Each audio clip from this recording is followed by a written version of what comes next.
अभी खप्पर में 1/4 से भी अधिक गेहूं शेष था। खप्पर में हाथ डालकर उसने व्यर्थ ही उल्टा पलटा और चक्की के पाटों के वृत्त में फैले हुए आटे को झाड़कर एक ढेर बना दिया।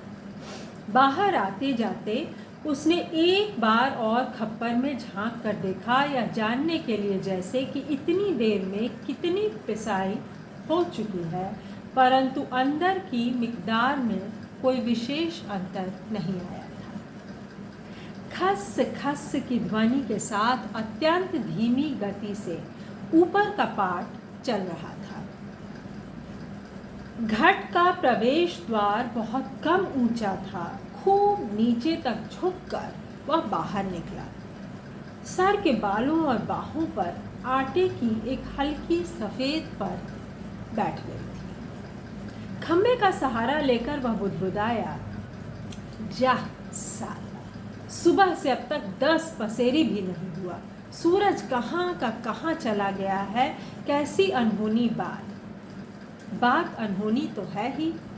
जेठ बीत रहा है, आकाश में कहीं बादलों का नाम निशान ही नहीं। अन्य वर्षों अब तक लोगों की धान रुपाई पूरी हो जाती थी, पर इस साल नदी नाले सब सूखे पड़े हैं। खेतों की सिंचाई तो दरकिनार, बीज की क्यारियां सूखी जा रही हैं। छोटे नाले गूलों के किनारे के घाट महीनों से बंद हैं। कोसी के किनारे है गुसाई का यह घाट, पर इसकी भी चाल ऐसी कि लद्दू घोड़े की चाल को मात देती है। चक्की के निचले खंड में छिच्छर छिच्छर की आवाज़ के साथ पानी को काटती हुई मथानी चल रही थी। कितनी धीमी आवाज़! अच्छे खाते पीते ग्वालों के घर में दही की मथानी इससे ज़्यादा शोर करती है। इसी मथानी का वह शोर होता था कि आदमी को अपनी बात नहीं सुनाई देती, और अब तो भले नदी पार कोई बोले तो बात यहाँ सुनाई दे जाए। छप छप छप पुरानी फौजी पैंट को घुटनों तक मोड़कर गुसाई पानी की बूल के अंदर चलने लगा। कहीं कोई सुराख निकास हो तो बंद कर दे, एक बूंद पानी भी बाहर न जाए। बूंद बूंद की कीमत है इन दिनों। प्रायः आधा फलांग चलकर वह बांध पर पहुंचा। नदी की पूरी चौड़ाई को घेर कर पानी का बहाव घाट की बूल की ओर मोड़ दिया गया था। किनारे की मिट्टी घास लेकर उसने बांध में एक दो स्थान पर निकास बंद किया और फिर बूल के किनारे चलकर घाट पर आ गया। अंदर जाकर उसने फिर घाट पाटों के वृत्त में फैले हुए आटे को बुहार कर ढेरी में मिला दिया। खप्पर में भी थोड़ा बहुत गेहूं शेष था। वह उठकर बाहर आया। दूर रास्ते पर एक आदमी सर पर किसान रखे उसकी ओर जा रहा था। गुसाई ने उसकी सुविधा का ख्याल कर वहीं से आवाज़ दे दी, है हो, यहाँ लंबर देर में आएगा। 2 दिन का पिसान अभी जमा है, ऊपर उमेद सिंह के घाट में देख लो। उस व्यक्ति ने मुड़ने से पहले एक बार और प्रयत्न किया। खूब ऊंचे स्वर में पुकार कर वह बोला, ज़रूरी है जी, पहले हमारा नंबर नहीं लगा दोगे? गुसाई होठों ही होठों में मुस्कुराया। साला कैसे चीखता है, जैसे घाट की आवाज़ इतनी हो कि मैं सुन न सकूं। कुछ कम ऊंची आवाज़ में उसने हाथ हिलाकर उत्तर दे दिया, यहाँ ज़रूरी का भी बाप रखा है जी, तुम ऊपर चले जाओ। वह आदमी लौट गया। मिहल की छांव में बैठकर गुसाई ने लकड़ी के जलते कुंडे को खोदकर चिलम सुलगाई और गुड़ गुड़ करता धुआं उड़ाता रहा। खस्सर खस्सर चक्की का पाट चल रहा था। किट किट किट किट खप्पर के दाने गिराने वाली चिड़िया पाट पर टकरा रही थी। छिच्छर छिच्छर की आवाज़ के साथ मथानी पानी को काट रही थी और कहीं कोई आवाज़ नहीं। कोसी के बहाव में भी कोई ध्वनि नहीं। रेती पाथरों के बीच में टकने टकने पत्थर भी अपना सर उठाए आकाश को निहार रहे थे। दोपहरी ढलने पर भी इतनी तेज धूप, कहीं चिड़ैया भी नहीं बोलती, किसी प्राणी का प्रिय अप्रिय स्वर नहीं। सूखी नदी के किनारे बैठा गुसाई सोचने लगा, क्यों उस व्यक्ति को लौटा दिया? लौट तो वह जाता ही, घट के अंदर टच पड़े पिसान के थैलों को देखकर 2-4 क्षण की बातचीत का आसरा ही होता है। कभी कभी गुसाई को यह अकेलापन काटने लगता है। सूखी नदी के किनारे का यह अकेलापन नहीं, जिंदगी भर साथ देने के लिए जो अकेलापन उसके द्वार पर धरना देकर बैठ गया है, वही जिसे अपना कह सके ऐसे किसी प्राणी का स्वर उसके लिए नहीं, पालतू कुत्ते बिल्ली का स्वर भी नहीं। क्या ठिकाना ऐसे मालिक का जिसका घर द्वार नहीं, बीवी बच्चे नहीं, खाने पीने का ठिकाना नहीं। घुटनों तक उठी हुई पुरानी फौजी पैंट के मोड़ को गुसाई ने खोला। गूल में चलते हुए थोड़ा भीग भीग गया था, पर इस गर्मी में उसे भीगी पैंट की शीतलता अच्छी लगी। पैंट की सलवटों को ठीक करते करते गुसाई ने हुक्के की नली से मुंह हटाया। उसके होठों में बाएं कोने पर हल्की सी मुस्कान उभर आई। बीती बातों की याद गुसाई सोचने लगा, इसी पैंट की बदौलत यह अकेलापन उसे मिला है। नहीं, याद करने को मन नहीं करता। पुरानी, बहुत पुरानी बातें वह भूल गया है, पर हवलदार साहब की पैंट की बात उसे नहीं भूलती।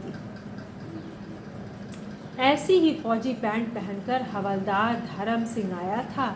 लॉन्ड्री की धुली, नोकदार, क्रीज वाली पैंट। वैसी ही पैंट पहनने की महत्वाकांक्षा लेकर गुसाई फौज में गया था, पर फौज से लौटा तो पैंट के साथ साथ जिंदगी का अकेलापन भी उसके साथ आ गया। पैंट के साथ और भी कितनी स्मृतियाँ संबद्ध हैं। उस बार की छुट्टियों की बात, कौन महीना? हाँ, बैसाखी था। सर पर क्रॉस खुखरी के क्रेस्ट वाली काली किश्ती नुमा टोपी को तिरछा रखकर फौजी वर्दी का वह पहली बार एनुअल लीव पर घर आया था, तो चीड़ वन की आग की तरह खबर इधर उधर फैल गई। बच्चे बूढ़े सभी उससे मिलने आए थे। चाचा का गोट एकदम भर गया था, ठसाठस। बिस्तर की नई एकदम साफ जगमग लाल नीली धारियों वाली दरी आंगन में बिछानी पड़ी थी लोगों को बिठाने के लिए। खूब याद है, आंगन का गोबर दरी में लग गया था। बच्चे बूढ़े सभी आए थे। सिर्फ चना गुड़ या हल्द्वानी के तंबाकू का लोभ ही नहीं था, कल के शर्मीले गुसाई को इस नए रूप में देखने का कौतूहल भी था। पर गुसाई की आंखें उस भीड़ में जिसे खोज रही थी, वह वहाँ नहीं थी। नाला पार के अपने गांव से भैंस के कटिया को खोजने के बहाने दूसरे दिन लक्ष्मा आई थी, पर गुसाई उस दिन उससे मिल न सका। गांव के छोकरे ही गुसाई की जान को बवाल हो गए थे। बुढ़े नरसिंह प्रधान उन दिनों ठीक ही कहते थे, आजकल गुसाई को देखकर सोबनिया का लड़का भी अपनी फटी घेर की टोपी को तिरछी पहनने लग गया है। दिन रात बिल्ली के बच्चों की तरह छोकरे उसके पीछे लगे रहते थे। सिगरेट, बीड़ी या गपशप के लोभ में एक दिन बड़ी मुश्किल से मौका मिला था उसे। लक्ष्मा को पात पतेल के लिए जंगल जाते देख वह छोकरों से काकड़ का शिकार बनाकर अकेले जंगल को चल दिया था। गांव की सीमा से बहुत दूर काफल के पेड़ के नीचे गुसाई के घुटने पर सर रखकर लेटी लेटी लक्ष्मा काफल खा रही थी। पके गदराए गहरे लाल लाल काफल। खेल खेल में काफलों की छीना झपटी करते गुसाई ने लक्ष्मा की मुट्ठी भींच दी थी। टप टप काफलों का गाढ़ा लाल रस उसकी पैंट पर गिर गया था। लक्ष्मा ने कहा था, इसे यहीं रख जाना, मेरी पूरी बाँह की कुर्ती इसमें से निकल आएगी। वह खिलखिला कर अपनी बात पर स्वयं ही हंसती थी। पुरानी बात, क्या कहा था गुसाई ने, याद नहीं पड़ता।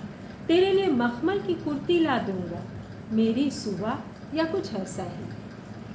पर लक्ष्मा को मखमल की कुर्ती किसने पहनाई होगी? पहाड़ी पार के रमुआ ने, जो तुरी निशान लेकर उसे ब्याह में आया था, जिसके आगे पीछे भाई बहन नहीं, माए बाप नहीं, परदेश में बंदूक की नोक पर जान रखने वाले को छोकरी कैसे दे दे हैं? लक्ष्मा के बाप ने कहा था। उसका मन जानने के लिए गुसाई ने टेढ़े तिरछे बात चलवाई थी। उसी साल मंगसिर की एक ठंडी उदास शाम को गुसाई की यूनिट के सिपाही किशन सिंह ने क्वार्टर मास्टर स्टोर के सामने खड़े खड़े उससे कहा था, हमारे गांव के राम सिंह ने जिद की, तभी छुट्टियां बढ़ानी पड़ी। इस साल उसकी शादी थी। खूब अच्छी औरत मिली है यार, शक्ल सूरत भी खूब है, एकदम पटाख, बड़ी हंसमुख है। तुमने तो देखा ही होगा, तुम्हारे गांव के नज़दीक की ही है, लक्ष्मा लक्ष्मा कुछ ऐसा ही नाम है। गुसाई को याद नहीं पड़ता कौन सा बहाना बनाकर वह किशन सिंह के पास से चला आया था। रमडे थे उस दिन। हमेशा आधा पैक लेने वाला गुसाई उस दिन पेशी करवाई थी मलेरिया प्रिकॉशन न करने के अपराध में। सोचते सोचते गुसाई बुदबुदाया, साल एडजुटेंट। गुसाई सोचने लगा, उस साल छुट्टियों में घर से विदा होने से एक दिन पहले वह मौका निकालकर लक्ष्मा से मिला था। गंगानाथ जी की कसम, जैसा तुम कहोगे मैं वैसा ही करूंगी, आंखों में आंसू भरकर लक्ष्मा ने कहा था। वर्षों से वह सोचता आया है, कभी लक्ष्मा से भेंट होगी तो वह अवश्य कहेगा कि वह गंगानाथ का जागर लगाकर प्रायश्चित जरूर कर ले। देवी देवताओं की झूठी कस्में खाकर उन्हें नाराज करने से क्या लाभ। जिस पर भी गंगानाथ का कोप हुआ वह कभी फल फूल नहीं पाया, पर लक्ष्मा से कब भेंट होगी यह वह नहीं जानता। लड़कपन से संगी साथी नौकरी चाकरी के लिए मैदानों में चले गए, गांव की ओर जाने का उसका मन नहीं होता। लक्ष्मा के बारे में किसी से पूछना उसे अच्छा नहीं लगता। जितने दिन नौकरी रही वह पलटकर अपने गांव नहीं आया। एक स्टेशन से दूसरे स्टेशन का वॉलंटियरी ट्रांसफ़र लेने वालों की लिस्ट में नायक गुसाई सिंह का नाम ऊपर आता रहा, लगातार 15 साल तक। पिछले बैसाख में ही वह गांव लौटा। 15 साल बाद रिजर्व में आने पर काले बालों को लेकर गया था, खिचड़ी बाल लेकर लौटा। लक्ष्मा का हट उसे अकेला बना गया। आज इस अकेलेपन में कोई होता जिसे गुसाई अपनी जिंदगी की किताब पढ़कर सुनाता।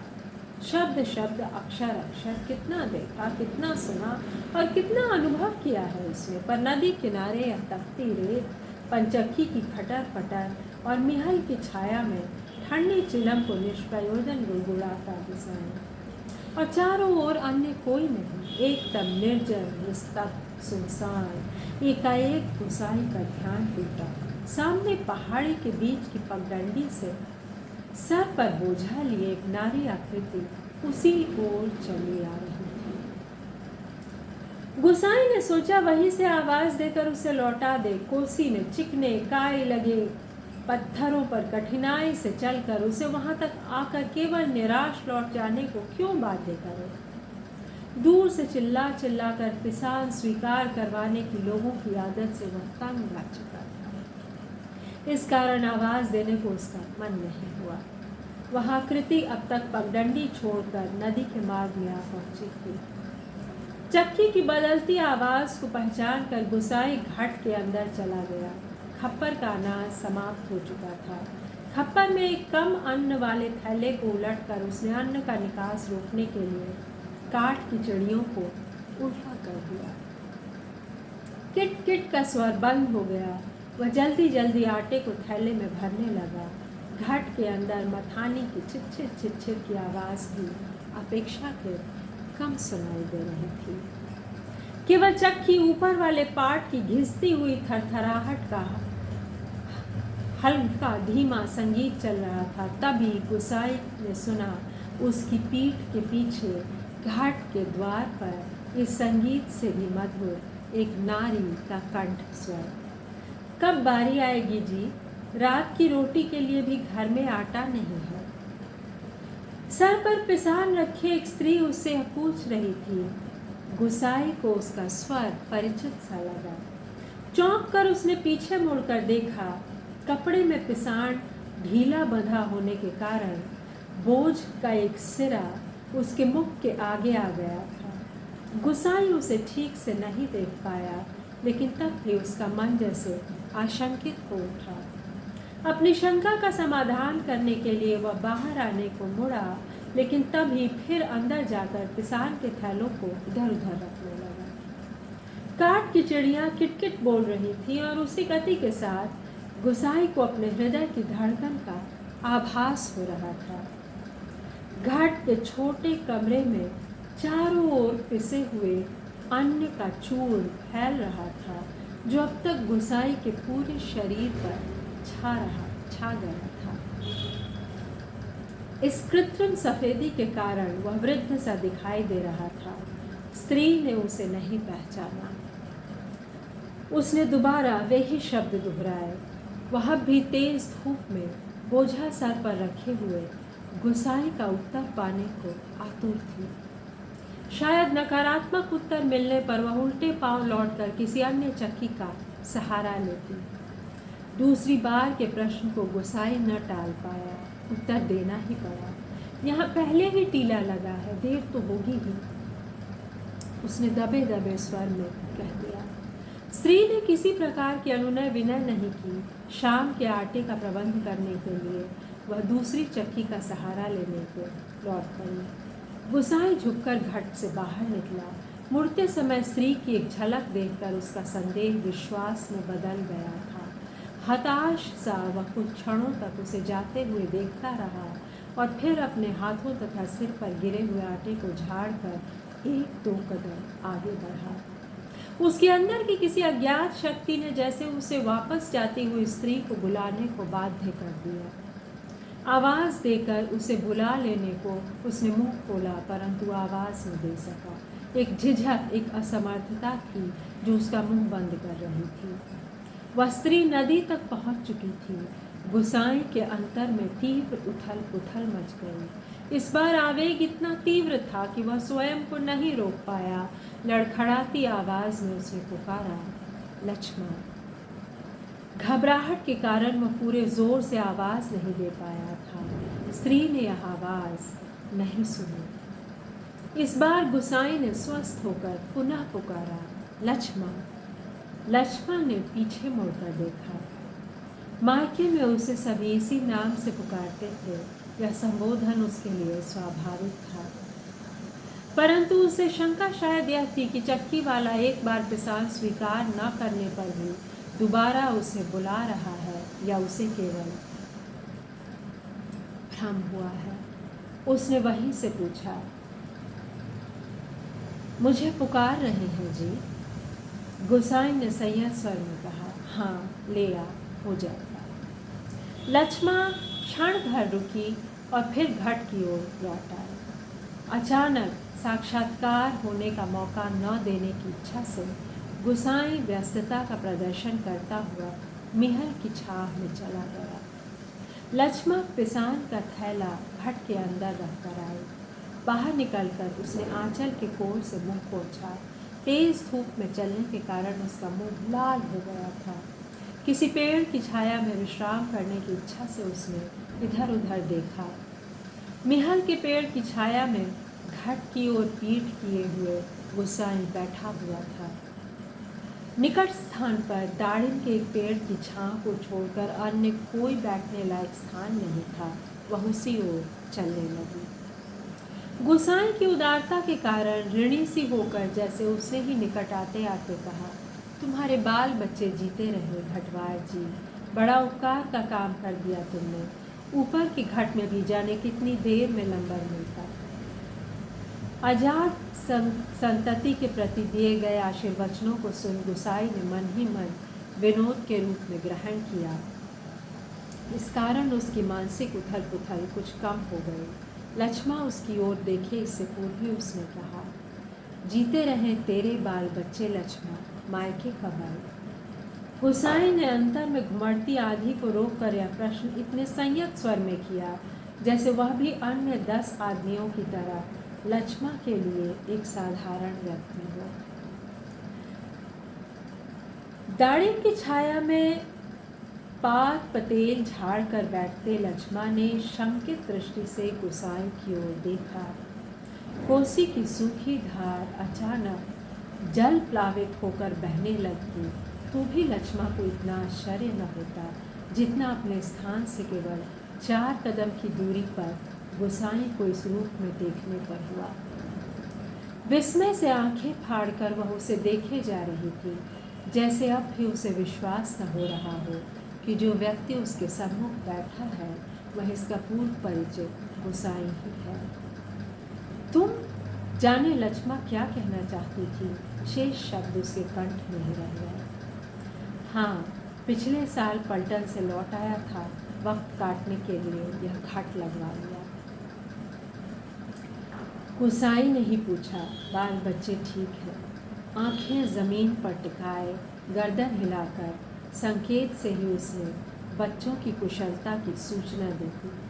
ज़मीन पर गिरे एक दाड़िम के फूल को हाथों में लेकर लक्ष्मा उसकी पंखुड़ियों को एक एक कर निरुद्देश्य तोड़ने लगी और गोसाई पतली सीख लेकर आग को कुरेदता रहा।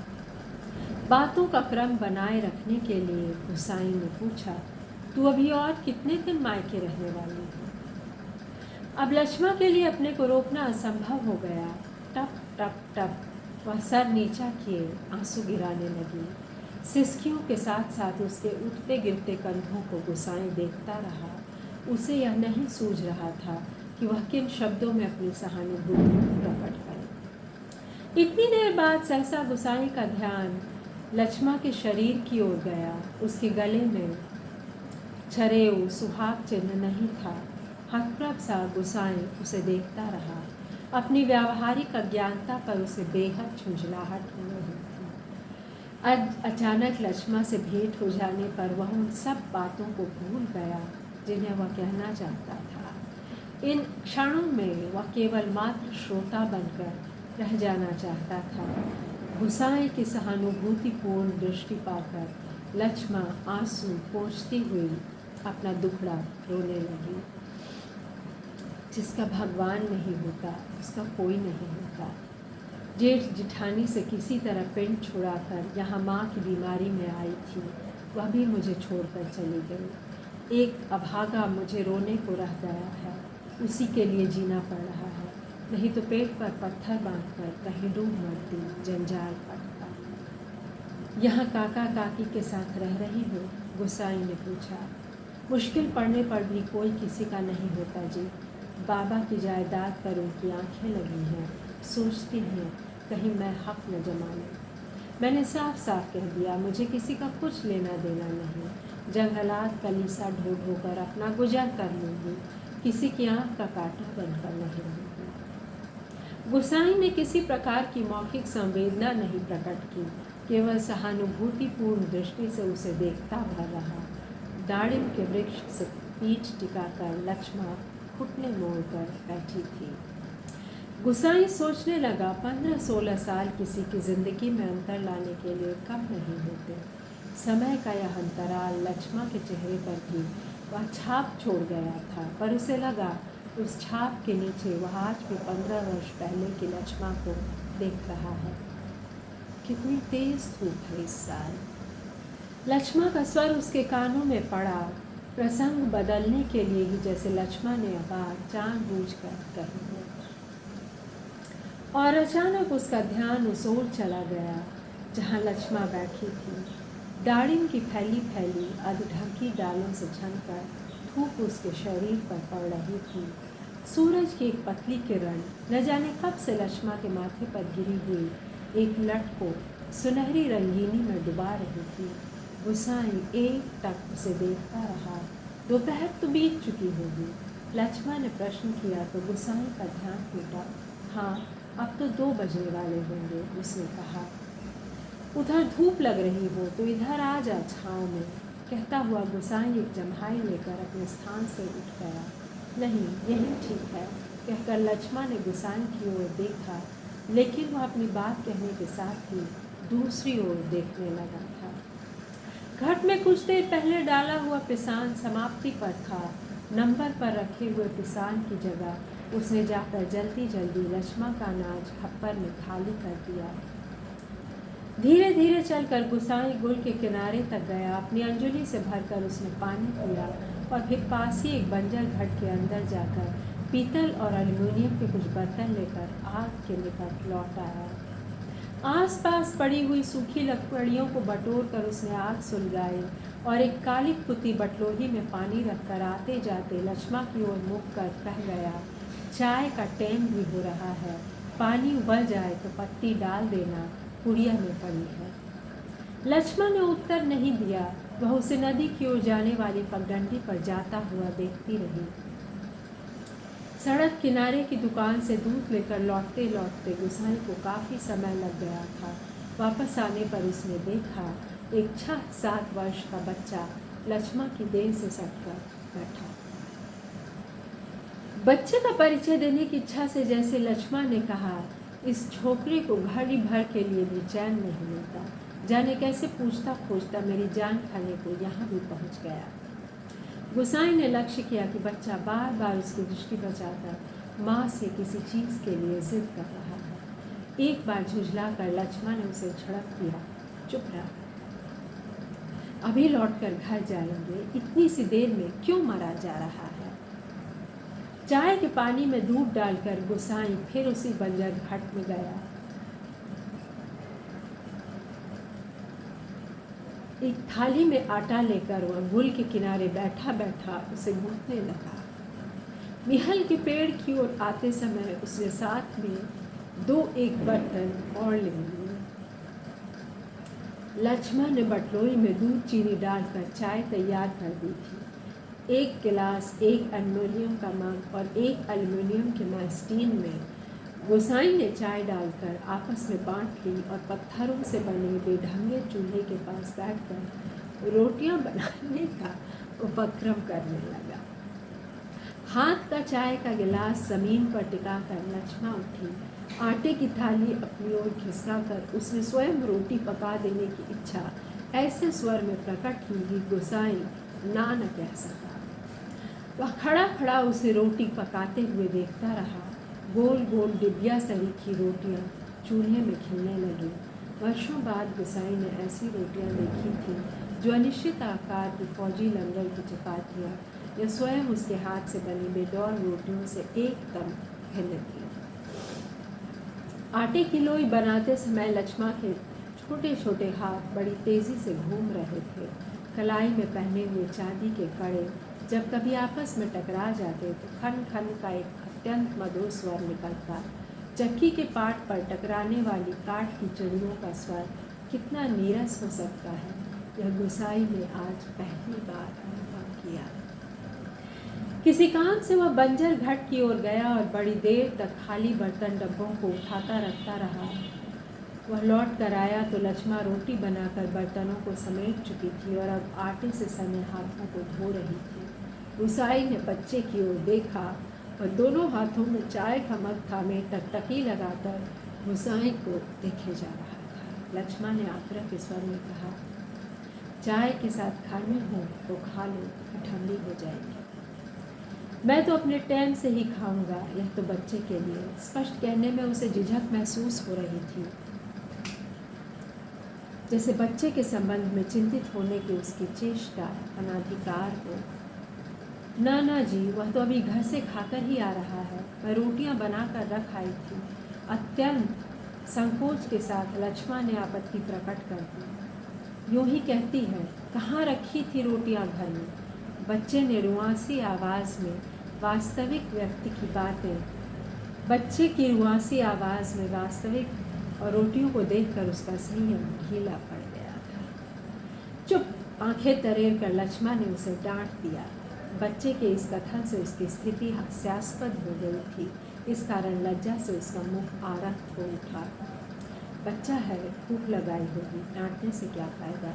गुसाई ने बच्चे का पक्ष लेकर 2 रोटियां उसकी ओर बढ़ा दी, परंतु माँ की अनुमति के बिना उन्हें स्वीकारने का साहस बच्चे को नहीं हो रहा था। वह ललचाई दृष्टि से कभी रोटियों की ओर, कभी माँ की ओर देख लेता था। गुसाई के बार बार आग्रह करने पर भी बच्चा रोटियां लेने में संकोच करता रहा तो लक्ष्मा ने उसे झड़क दिया, मर, अब ले क्यों नहीं लेता? कहाँ जाएगा? वहीं अपने लक्षण दिखलाएगा। इससे पहले कि बच्चा रोना शुरू कर दे, गुसाई ने रोटियों के ऊपर एक टुकड़ा गुड़ का रखकर बच्चे के हाथों में दिया।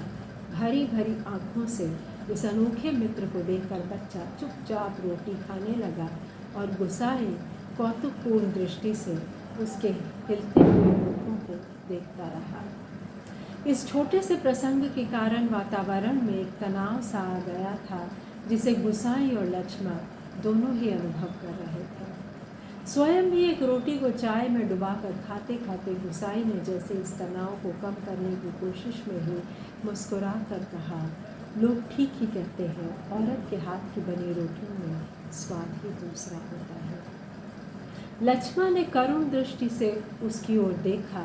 गुसाई हो कर खोखली हंसी हंस रहा था। कुछ साग सब्जी होती तो बेचारा एक आधी रोटी और खा लेता। गुसाई ने बच्चे की ओर देखकर अपनी विवशता प्रकट की। ऐसी ही खाने पीने वाले की तकदीर लेकर पैदा हुआ होता तो मेरे भाग क्यों पड़ता। 2 दिन से घर में तेल नमक नहीं है, आज थोड़े पैसे मिले हैं, आज ले जाऊंगी कुछ सौदा। हाथ से अपनी जेब टटोलते हुए, कितना खूबसूरत प्रेम है और कितना खूबसूरत प्रेमी है। और आज के ज़माने में क्या प्रेम है दोस्तों कि लोग एक दूसरे की हत्या कर देते हैं। मतलब मल्टीनेशनल कंपनीज की लाइन में आगे बढ़ने के लिए शर्मनाक दौर की एक बेहद खूबसूरत कहानी। गोसाई ने जेब से एक नोट निकालकर उसकी ओर बढ़ाते हुए कहा, ले, काम चलाने के लिए यह रख ले, मेरे पास अभी और है, परसों दफ्तर से मनी ऑर्डर आया था। नहीं जी, काम तो चल ही रहा है, मैं इस मतलब से थोड़े कह रही थी, यह तो बात चली थी तो मैंने कहा। कहकर लक्ष्मण ने सहायता लेने से इनकार कर दिया। गुसाई को लक्ष्मण का यह व्यवहार अच्छा नहीं लगा। रूखी आवाज़ में वह बोला, दुख तकलीफ़ के वक्त ही आदमी आदमी के काम नहीं आया तो बेकार है। कितना कमाया, कितना फूका हमने इस ज़िंदगी में, कोई हिसाब, पर क्या फ़ायदा, किसी के काम नहीं आया। इसमें एहसान की क्या बात है, पैसा तो मिट्टी है साला, किसी के काम नहीं आया तो मिट्टी, एक कण मिट्टी। परंतु गुसाई के इस तर्क के बावजूद भी लक्ष्मण अड़ी रही। बच्चे के सर पर हाथ फेरते हुए उसने दार्शनिक गंभीरता से कहा, गंगा दीन दहीने रहें तो भले बुरे दिन निभी जाते हैं जी। पेट का क्या है, घट के खप्पर की जितना चलो कम हो जाए। अपने पराए प्रेम से हंस बोल दे तो वह बहुत है दिन काटने के लिए। गुसाई ने गौर से लक्ष्मण के मुख की ओर देखा। वर्षों पहले उठे हुए ज्वार और तूफान का वहाँ कोई चिन्ह शेष नहीं था और वह सागर जैसे सीमाओं में बचकर शांत हो चुका था। रुपया लेने के लिए लक्ष्मण से अधिक आग्रह करने का उसका साहस नहीं हुआ, पर गहरे असंतोष के कारण बुझा बुझा सा वह धीमी चाल से चलकर वहाँ से हट गया। सहसा उसकी चाल तेज़ हो गई और घट के अंदर जाकर उसने एक बार शंकित दृष्टि से बाहर की ओर देखा। लक्ष्मण उस ओर पीठ किए बैठी थी। उसने जल्दी जल्दी अपने निजी आटे के टिन से 2-2.5 सेर के करीब आटा निकालकर लक्ष्मण के आटे में मिला दिया और संतोष की एक सांस लेकर वह हाथ चाटता हुआ बाहर आकर बांध की ओर देखने लगा।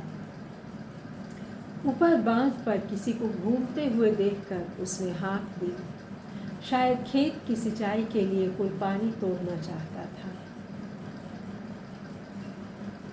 बांध की ओर जाने से पहले एक बार लक्ष्मण के निकट गया। पिसान पिस जाने की सूचना उसे देकर वापस लौटते हुए फिर ठिठक कर खड़ा हो गया। मन की बात कहने में जैसे उसे झिझक हो रही है। अटक अटक कर वह बोला, लक्ष्मण। लक्ष्मण ने सिर उठाकर उसकी ओर देखा। गुसाई को चुपचाप अपनी ओर देखते हुए पाकर उसे संकोच होने लगा। वह न जाने क्या कहना चाहता है।